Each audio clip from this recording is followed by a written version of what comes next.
Brrrrm. It's Scott and Justin from Brrrrm Australia. G'day everyone. Got a bit of a change up today. I'm in the co-pilot seat and Justin's driving. And we're here today to review the Mazda 3 SP25 2018 model. Justin's just taken on a road trip and he wants to tell us about it.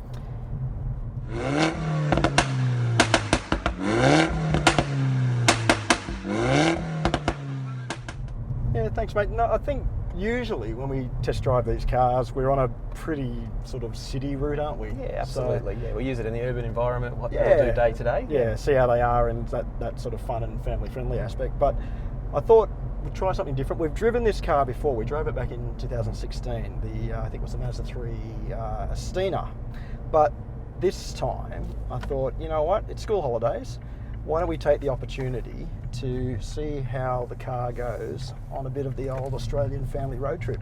Excellent. So I've taken this car away this week, probably about 600 k's, north of Sydney, had the family all packed up in the car, in the traffic. So I suppose you've actually experienced lots of stuff, right? You've had to pack this thing up and take a whole lot of stuff, bulky stuff probably as well and everything. Yeah. You've been on freeway driving, you've hit some of that holiday traffic we also love at this time of year in New South Wales. And I think doing that kind of a drive, it actually gives a better insight to how this car actually is too. And to be honest, it has opened my eyes up a little bit about how good this car is as a tourer as well. Now the one we're in today is the entry level that you get with the 2.5 litre.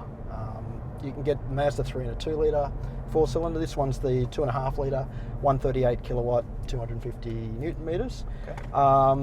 Now I have to say straight up, if you're any sort of enthusiast driver, go for this.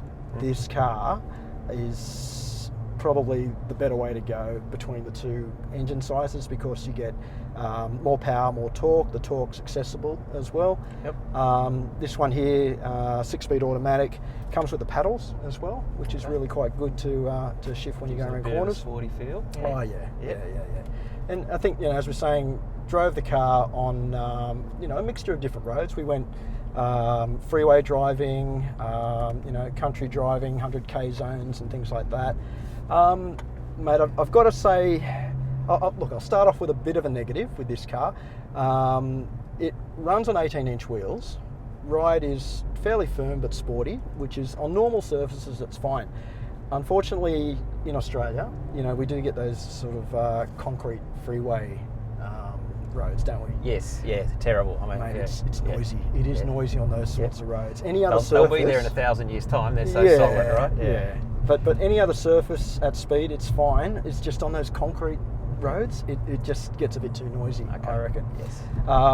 Conversely to that, I'll tell you what, you take this thing out of that environment on twisty, 100k zones and stuff like that, it is superb, this thing. It is just such a good handler. It's not funny. Now, we've driven this car around normal sort of town speeds and things like that, and I guess you don't get that opportunity to see how well the car reacts around corners. But I tell you what, when you take it out in the open road, put it in sport mode, the steering firms up.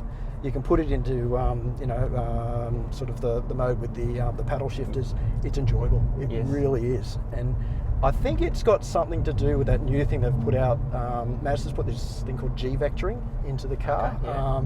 And what that does is the computer sort of controls the torque output against steering control and stuff like that. So it makes it smooth around corners. Like, I couldn't believe how much sort of grip this thing had around corners and how smooth it was going. It was really good, actually.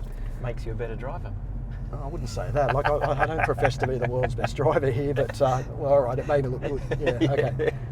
I got to say too, mate. Like, on a long trip, this car was really good. Plenty of boot space. Like, we were packing stuff to go away, and the kids, you know what kids are like. They bring everything, don't they? And then when you get to the destination, they always want to bring stuff back too. So we had extra stuff we brought back. This car swallowed it. It was fine. The boot was absolutely fine. Kids were perfectly comfortable in the back. It's even got sort of bottle size holders in the doors and things like that. I mean, the leg room. Just looking when you arrived, your daughter was in the back, and there was so much leg room. Yeah, it looked really comfortable it's for a family pretty wide trip. car for a small car like this, isn't it? Yeah. And the kids. I mean, there is a power outlet in the centre here, but it's also got a couple of USBs here. But I mean, admittedly, to plug those in and stretch them to the back, you're going to need longer cords. Yes. But you know what, the kids work perfectly fine in the back. It's a comfortable ride. You know, like I said, a little bit firm, but not that noticeable. It's sporty, I suppose. You'd treat it like that. I suppose like all these cars that come in, you know, we talk about all the different models every day when we review the different cars, right? So this one's sort of interesting combination of things. So it doesn't have the leather seats, it's got cloth seats, but then you've got some of the sporty elements. So yeah, it's like you say, it's right in the middle of the Mazda 3 range that you could either go with what's called the Mazda 3 Touring, which is the sort of, you know, top of the range 2-litre model. The Touring comes with leather seats with lumbar support, you know, a smaller size wheels, but I guess it's a little bit more luxurious in that respect. But then for like $400 more, I think it is, you could get into one of these.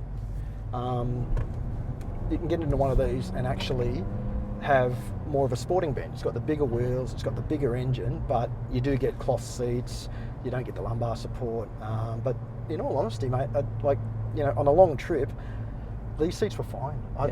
You know, I've got a bit of an iffy back, but I felt comfortable in the car. No, it was pretty good.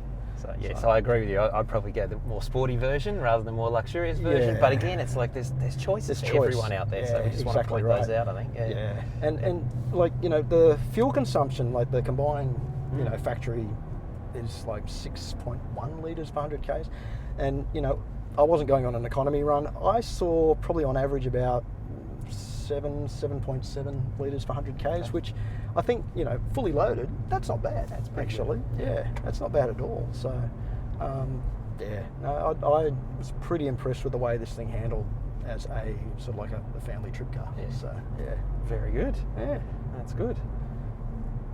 Just want to put a big thank you out to our friends at Mazda Australia for the loan of the Mazda 3. I mean, it's one of Australia's top-selling small cars. Absolutely. There's bucket loads of them around, isn't and I think it was a great opportunity to see it, not just in the city element, but actually see how it copes as a, you know, like a living with sort of family getaway car. Yeah, and it sounds like it's got the thumbs up for that. Came through with flying colours, flying colours. So, just want to thank everybody out there for watching. Yep, thanks guys. And see you next time. Yeah, see you soon. Cheers.